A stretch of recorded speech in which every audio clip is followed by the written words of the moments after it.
Okay, guys. Maybe the problem I'm having is y'all need a little comment in the middle of all my uncommon.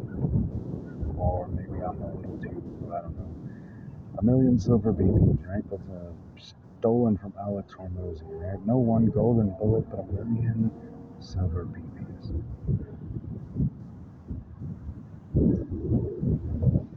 Or 100 silver BBs. The point is, it's just like a scattergun. We don't have to be directionally perfect.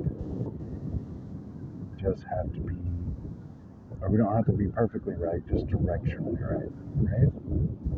And I did steal that from him for a very specific reason in the moment.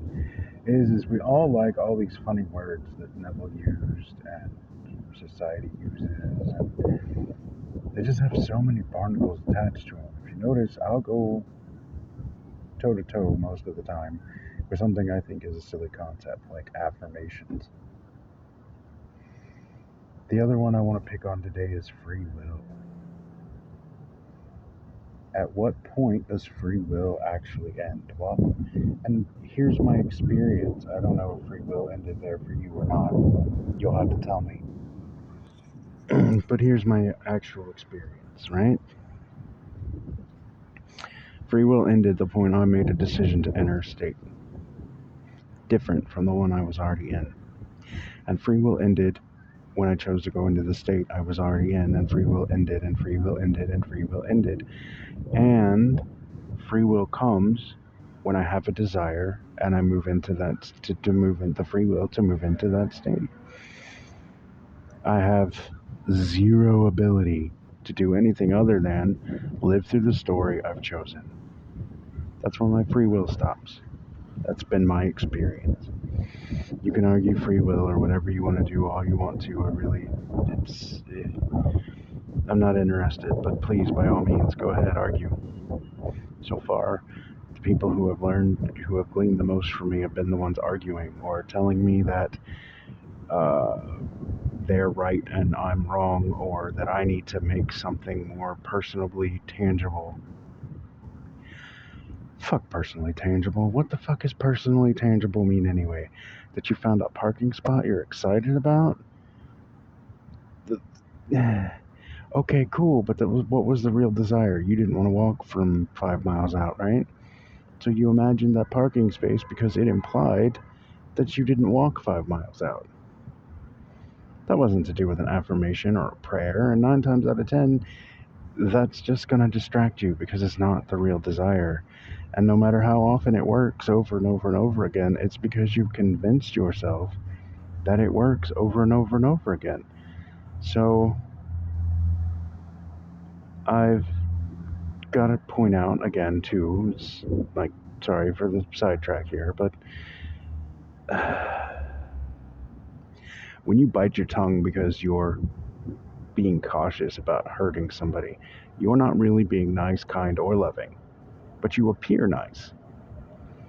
So you have less free will than someone who's just being honest about what's on their mind, and less freedom. When you do something that prevents someone from having an experience in the physical world, it's because you imagined that that experience was not good for them. And you proved that their free will ended at the state they are at. And you were, congratulations, you were playing your part of that.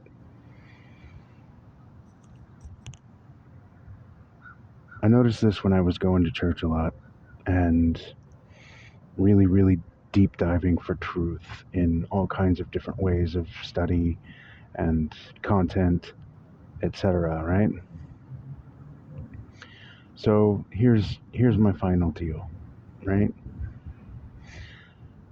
You have as much free will as your partner who you're trying to manifest, as the pretty girl that you want to date down the street, as the person who you think about, who you should be imagining lovely for because they just popped into your head.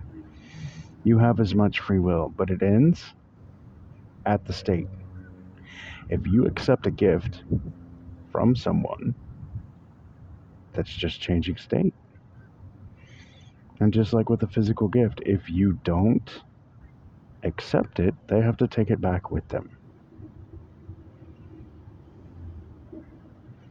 But that has nothing to do with free will. What the free will point is you have the choice to accept or decline. And if you knowingly are accepting a state that won't accept what they're offering, you don't have the free will to decline. It just automatically gets declined. I feel like this is something that even any basic spellcaster ultimately knows, because when you follow the diagram of the pentagram, it's always mind over matter rather than matter over mind. And that is, you don't have the freedom to force your will on someone else without extreme potential consequences.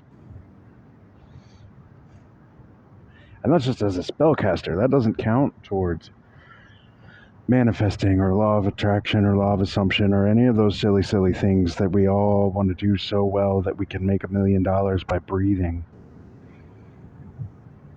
And I'd use 1 million because that's what everybody goes, I want to be a millionaire. Well, you have to have $1 million and 1 cent to officially be a millionaire. So go for that if that's really what you want.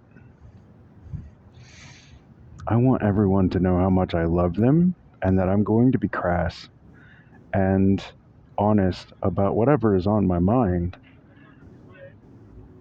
around all of the world that I travel to.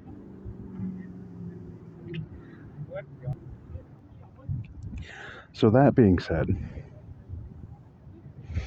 just remember, I have the free will to enter into a state of consciousness, and then I have to play out the act I chose. That's it. Done. See ya.